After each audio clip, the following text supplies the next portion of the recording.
coming in at a later time. Samuel L. Jackson did the same thing. He didn't pop off till he was 40. Right. And he didn't even pop off then. He got his first acting role at 40. Yeah. So with that note, it's never too late. You should always go after it. But yeah, I don't think it's something that you can teach. It has to be some element of that you're born with. So what books, right? I mentioned E-Myth. Mm-hmm. What books have you read, top 3, that you would recommend someone who's looking to further themselves and become a great entrepreneur? Yep. So I got 2 top of mind. I'm going to have to think of the third one. First one I always recommend to people is Rich Dad, Poor Dad by Robert Kiyosaki. It was literally like I was seeing life in black and white until I read that book. Like I didn't realize that there was an opportunity for me to own my own business and generate my own income that way. So Rich Dad, Poor Dad by Robert Kiyosaki for sure. I mean, he's mainly talking about real estate. Right. You know, at the beginning chapters he talks about his rich dad owns a business, but he's primarily talking about real estate, but everything he's saying translates into entrepreneurship. The second one is also a recent read for me is Profit First. It has completely changed the way I operate my business. So typically for business owners, we end up paying ourselves last. Like the business and our employees always eat before us. And not saying that Profit First changes that, but here's a beautiful thing is that there have been some months in business where I'm like, yo, we killed it. Like this was dope. Like we got more clients in than ever. Like this is our top grossing client ever. And I look at my personal checking account and I don't see a difference. So the Profit First model allows you to take, you know, you have your operational expenses, but I ultimately have like 5 different checking accounts for each business. You know, one's my operating account, which all the bills and everything come out of that. Then I have my reserve profit account, which anything outside of like my operational expenses goes into profits. So, you know, you look at these major companies like the CEO of Walmart, he's going to get a quarterly bonus every year based on the profits. Every small business should be operating that same way.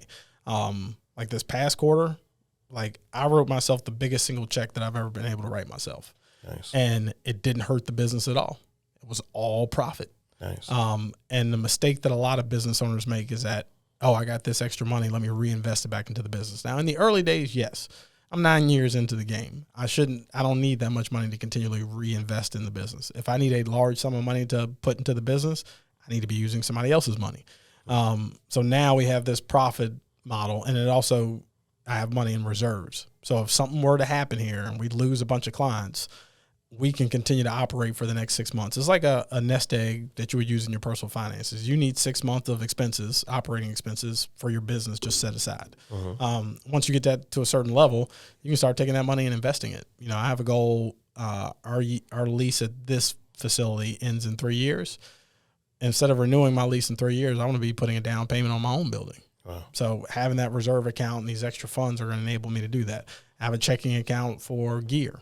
So like if a camera breaks, I don't have to stress and be like, oh, where are we going to get the money for this? I really don't want to pay for this right now. There's a separate account that's set that if something happens, I can dig the money right out of there and pay for it. So I need to take that note. Yeah. I mentioned the camera.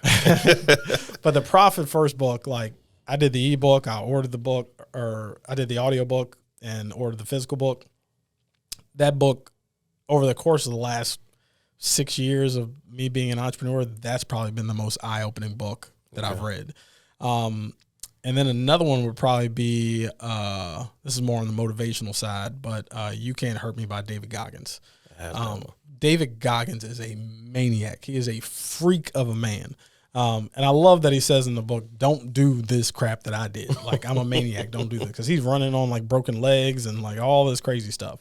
Had a heart problem, had a hole in his heart, didn't even know it, like all this crazy stuff. But, you know, it's just sometimes we need those inspirations. And I'm not the type of guy that needs a cheerleader. Like, I don't need no hoorah and good job and all this stuff. Like, I motivate myself every single day. Ain't nothing you can tell me that's going to motivate me more than I can motivate myself. So in the early days, I listened to a lot of motivational stuff and things like that to get my engines going. But, like, after a period of time of feeding that into your mind, like that's just the type of person you are. Like I'm just generally a positive person. Like if something goes wrong, I can generally see the positive side of that, or the lesson that needs to be learned. But David Goggins, like it just makes you realize, like if you think you're doing something, you ain't doing nothing. You still got work to do. So you mentioned the Profit First book, which I wrote down That's definitely something I'm adding to the Buy library. that immediately. Yeah. I'm telling you. I'll have today. The Amazon orders happening in the car with AC this time. There you go. But Mr. Beast is someone who reinvests everything. Yeah. Back into the business. Well, he also lives a different type of lifestyle. I was recently watching an interview with him, and it all depends on the phase that you're at in your life. So, like, he's a single guy with no kids. Right. Like, well, that's why I asked it, because there's a lot of conflicting information out there, right?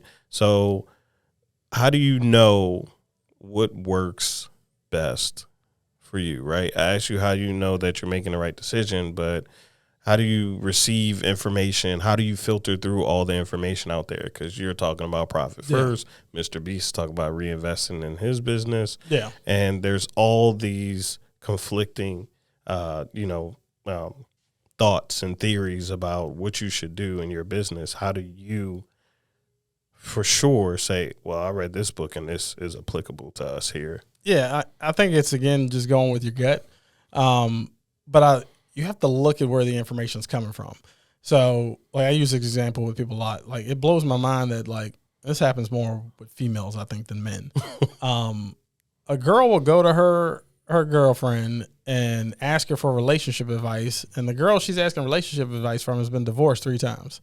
Like, why are you asking this girl? Like, she clearly has a track record of not being able to maintain a healthy relationship, and you're getting advice from her? Not the route you should go. You need to talk to somebody who's been married for 50 years and ask them what they would do in this situation. So I look at, like, something like that coming from Mr. Beast. This is a guy who's much younger than me, right? Who's single, doesn't really have any responsibilities outside of his brand, and he doesn't have kids. So when I was at the age and the level that he is in terms of, like, lifestyle, I didn't need a whole lot. Like, some of us just, the more money I make, the more I realize I don't want the things I thought I wanted. Like, I really don't want a Ferrari. Like, by the time you see the money stacking up and you can go out and get this stuff, you're like, what the hell am I going to do? It's like, I don't want to, because you realize, like, a lot of these things you're just doing to impress other people. Now, I want to be the guy with the Volvo where you have no idea what kind of money I'm making. I don't want to look rich. I want to be wealthy. Right. So I don't need to flash all this stuff. And he's the type of guy where, like, he doesn't, I mean, you look at his clothing, like, you know, he ain't rocking Gucci and all, got the newest Jordans. He's definitely a minimalist. Yeah. So when you have that lifestyle and you have no desire to do all these things, especially when you can afford it and you realize you really don't want to, like Ocho Cinco said in an interview before with Shannon Sharp, where he said all throughout his NFL career, he was wearing fake diamonds.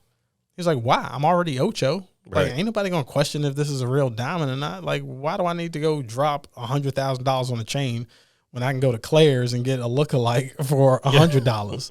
Like, ain't nobody questioning it. And I've always said that too. If I was a mega superstar like that, you would never catch me spending that kind of money on jewelry. Just get the fake stuff, because ain't nobody going to question if Beyonce's got a real diamond necklace on. Like, who cares? Right.